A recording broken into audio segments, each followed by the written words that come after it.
नमस्कार, मी पंजाब डक. आज आहे 10 जुलै 2025 आणि मी माझा कंप्लीट 10 जूनचा धूळपेरणी केलेल्या कापसामध्ये 1 महिना झालेला आहे. आणि 1 महिन्याला कापसाच्या या शेतातून महाराष्ट्रातल्या शेतकऱ्याला अंदाज आहे. राज्यातल्या सर्व शेतकऱ्याला सांगू इच्छितो की राज्यामध्ये जवळपास खूप दिवस झालं ढगाळ वातावरण आहे. डाळिंबवाल्यासाठी आनंदाची बातमी. डाळिंबवाल्याला सांगू इच्छितो की उद्यापासून सूर्यदर्शन होणार आहे, म्हणून डाळिंबवाल्यासाठी आनंदाची बातमी. कारण की ढगाळ वातावरणामुळे डाळिंबाला खूप म्हणजे रोग किड येत आहे, त्याच्यामुळे त्यांच्यासाठी आनंदाची बातमी. पण राज्यात मात्र 11 जुलैपासून 11, 12, 13च्या दरम्यान राज्यात सूर्यदर्शन होणार आहे. ठिकठिकाणी सूर्यदर्शन होणार आहे, म्हणून हे लक्षात द्यायचं.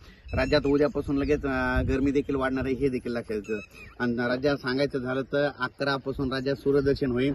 राज्यातला पाऊस देखील कमी होणार आहे, राज्यातला पाऊस विश्रांती घेणार आहे, म्हणून हे लक्षात द्यायचं. म्हणजे सांगायचं झालं तर सर्वदूर सध्या तरी पाऊस नाही, फक्त राज्यामध्ये मात्र पूर्व विदर्भातच पाऊस आहे. आणि पूर्व विदर्भात ठिकठिकाणी पाऊस झाला, म्हणून हे सगळ्यांनी लक्षात द्यायचं.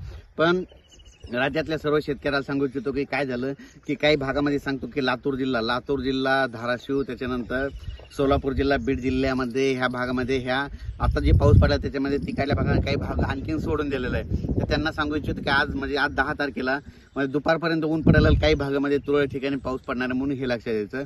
सध्या तरी असा सर्वदूरचा तुमच्या जिल्ह्यामध्ये पाऊस नाही, म्हणून हे लक्षात द्यायचं. सध्या फक्त तुम्हाला सांगतो पूर्व विदर्भातच पाऊस मात्र कायम आहे. आणखीन 2-3 दिवस तिकडं 11, 12, 13 पर्यंत पूर्व विदर्भामध्ये नागपूर, वर्धा, भंडारा, गोंदिया, इकडे अमरावती, अकोला या भागामध्ये तिकडं ते पाऊस राहणार आहे. आणि त्याच्यानंतर तिकडं नंतर 14 तारखेच्या नंतर तिकडं देखील सूर्यदर्शन होणार आहे, म्हणून लक्षात द्यायचं. पण राज्यात मात्र उद्यापासून मात्र सगळीकडे सूर्यदर्शन होणार आहे, म्हणून हे लक्षात द्यायचं. राज्यातल्या सर्व शेतकऱ्याला सांगू इच्छितो की राज्यामध्ये मग सांगायचं झालं तर हे बीड जिल्हा झाला, लातूर जिल्हा झाला, त्यानंतर जालना जिल्ह्याचा काही भाग, त्याच्यानंतर इकडं नगर जिल्ह्याचा काही भाग, कडाष्ट या भागात आणि परभणी जिल्ह्याचा काही भाग, या भागात काही भागामध्ये आणखीन पाऊस पडलेला नाही.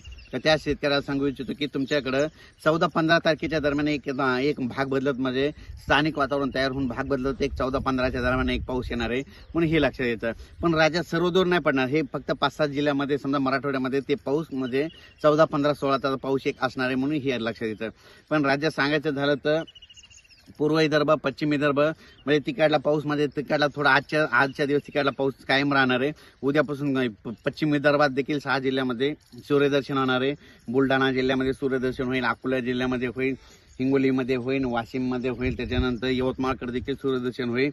आणि त्याच्यानंतर सांगायचं झालं तर नांदेड देखील सूर्यदर्शन होणार, म्हणून लक्षात द्यायचं. माझी सगळ्याला विनंती, आता काय करा, सूर्यदर्शन झाल्याच्या नंतर शेतीचे कामे करून घ्या, खुरपणी करून घ्या, फवारण्या करू शकता, म्हणून हे लक्षात द्यायचं. पण राज्यात सांगायचं झालं तर सध्या तरी असा सर्वदूरचा मोठा पाऊसच नाही. मग राज्यात फक्त तुम्हाला सांगतो की पाऊस मग कधी येणार, तर तुम्हाला सांगतो राज्यात मध्ये सध्या एक आनंदाची बातमी फक्त मराठवाड्यासाठी. कशामुळे की मराठवाड्याची जी तहान भागवणारे जे जायकवाडी धरण आहे ते झालं काल 63% होतं.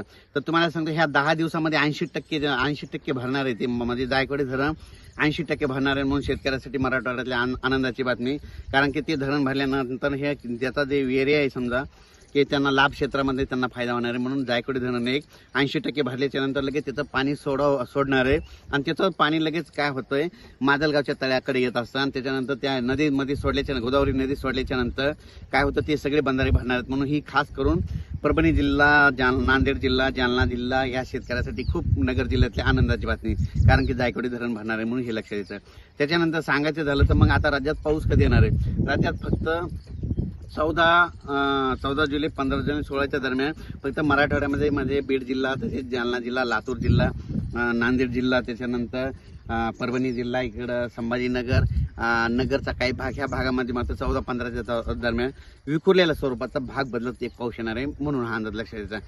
त्याच्यानंतर राज्यामध्ये 17-18च्या म्हणजे 18-19-20च्या दरम्यान एकदा थोडा एक म्हणजे विखुरलेल्या स्वरूपाचाच पाऊस असणार आहे, पण सर्वदूर काही नाही. म्हणजे सांगायचं झालं तर 20 तारखेपर्यंत असा सर्वदूरचा सध्या तरी पाऊस नाही. राज्यात फक्त जुलैच्या मात्र शेवटच्या आठवड्यात म्हणजे 24 तारखेच्या नंतर मग जुलैच्या शेवटच्या आठवड्यात मग चांगला शेतातून पाणी बाहेर निघणार असा पाऊस येणार आहे. पण त्याचा अंदाज आपण नंतर देऊ. पण सध्या तर राज्यात एवढा मोठा पाऊस नाही, म्हणून हा अंदाज लक्षात द्यायचा. अचानक वातावरणात बदल झाला तर लगेच